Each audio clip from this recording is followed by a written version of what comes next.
Good Morning Business. Le débat. Oui, parce que le salon du Made in France est de retour à Paris depuis hier. Le Made in France est de retour. Lecture de Jean-Marc Daniel. Le protectionnisme est de retour, Jean-Marc. Hélas, oui. Écoutez, c'est assez sidérant la quantité d'hommes politiques qui vont défiler entre hier et dimanche à ce salon du Made in France.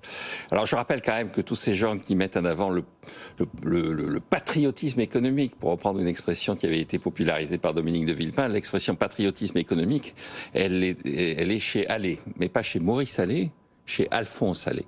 Donc on est dans le domaine de la plaisanterie, mais de la plaisanterie de mauvais goût.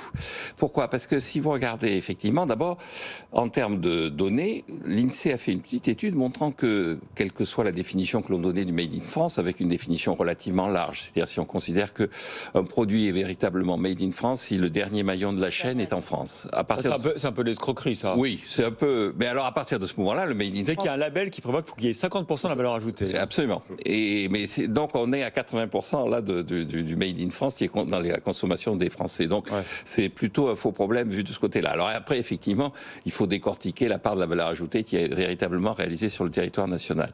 Mais dans tous les objectifs du Made in France, il y a, si on résume la pensée d'ailleurs de notre président de la République telle qu'il avait exprimé au mois de juillet à propos justement du Made in France, il dit que ça a 3 avantages. Ça permet l'affirmation de notre souveraineté, ça permet de créer des emplois et ça permet de réduire la facture écologique. Mais c'est un peu vrai quand même. Oui, pardon Jean-Marc, mais... Oui, mais le seul absent de tout ça, c'est le consommateur. C'est-à-dire que ça réduit le choix du consommateur. Et le consommateur, c'est lui qui est le juge de paix, c'est lui qui tranche en dernier recours. Et donc, si on veut favoriser effectivement la consommation nationale, il faut non pas faire des labels, non pas faire des salons, mais rendre nos entreprises compétitives. C'est-à-dire que les gens achèteront du Made in France si le rapport qualité-prix est en faveur du Made in France. Donc, il faut faire en sorte que ce rapport qualité-prix soit en faveur du Made in France. Mais c'est en train d'arriver. Regardez aujourd'hui dans notre matinale, on a reçu tout à l'heure Christophe Gossin, PDG du groupe Gossin, groupe centenaire, qui fait ce fameux camion à hydrogène qui va se mettre au départ du Dakar. Aramco vient de mettre un ticket dedans sur 20% du capital. Hein. Tout à l'heure, on va recevoir le patron de Chris, Jean-Pierre Champion, qui porte bien son nom, parce qu'il relocalise 20% des verres à haute valeur ajoutée en France. Vous voyez, le Made in France est une réalité, Jean-Pierre. Ah mais je considère qu'effectivement, la dynamique et la capacité de nos entreprises à réagir à la concurrence internationale est tout à fait réelle. Je considère que nous ne sommes pas inférieurs aux autres. Simplement, ça sert à rien de mettre de labels, de faire des grandes cérémonies. Il faut être compétitif, c'est ce que vous dites. Il faut être compétitif. Ah, oui. Je rappelle quand même que le Made in a été inventé par les Anglais pour stigmatiser les Allemands. Le Made in d'origine date de 1887 et c'était sur les couteaux allemands pour sauver les coutelleries de Birmingham. La conséquence, c'est donc on disait Made in Germany. Made in Germany, ce qui faisait... C'était péjoratif. C'était péjoratif. Ça devait inciter les consommateurs britanniques à acheter des produits, des couteaux anglais. Qu'est-ce qu'ils ont fait ? Ils ont dit, mais si c'est allemand, c'est de bonne qualité. Donc ils se sont précipités vers les produits allemands. Donc le véritable enjeu, c'est de faire de la qualité au bon prix. Nicolas Dose. Je ne suis pas du tout d'accord avec Jean-Marc pour dire que le Made in France, c'est du protectionnisme.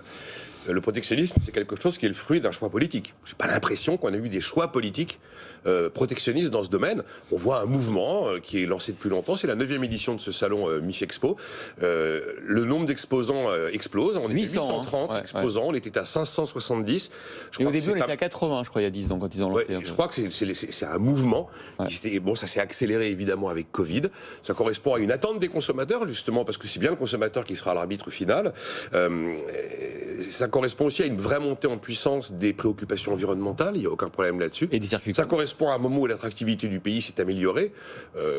On est depuis 2 ans leader en termes d'attractivité sur les investissements directs étrangers. Et c'est également un moment où les levées de fonds ont considérablement augmenté, donc il se passe quelque chose. Et justement, je pense que ça peut avoir un effet d'accélérateur sur les problématiques de compétitivité, notamment de baisse de prélèvements obligatoires pour les entreprises. On n'a jamais autant parlé des impôts de production qu'aujourd'hui. Ça peut aussi avoir un effet d'accélération sur ce fameux fléchage de l'épargne vers les fonds propres des entreprises, et puis peut-être aussi un effet d'accélération sur un point important sur lequel la France est vraiment en recul par rapport à l'Allemagne, c'est l'amélioration des relations compétition entre les grands groupes et les PME. Mais j'y vois pas du tout quelque chose qui serait du protectionnisme décidé par un choix politique. C'est une sorte d'impulsion marketing qui vient au bon moment. Oui, les labels, je suis d'accord, c'est pas ça qui fait l'histoire. Hein. Et je pense que pour vous bien voir que c'est protectionniste, quand on raisonne Made in France, on est persuadé que c'est la reconquête du marché national par nos entreprises.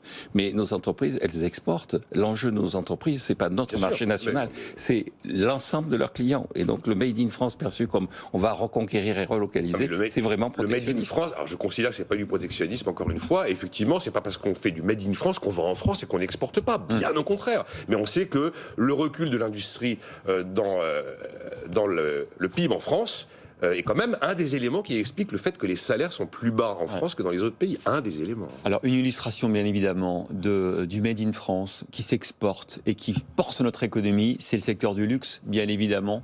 On va passer, vous avez vu, le marché va exploser, notamment grâce aux consommateurs chinois qui achètent des produits français.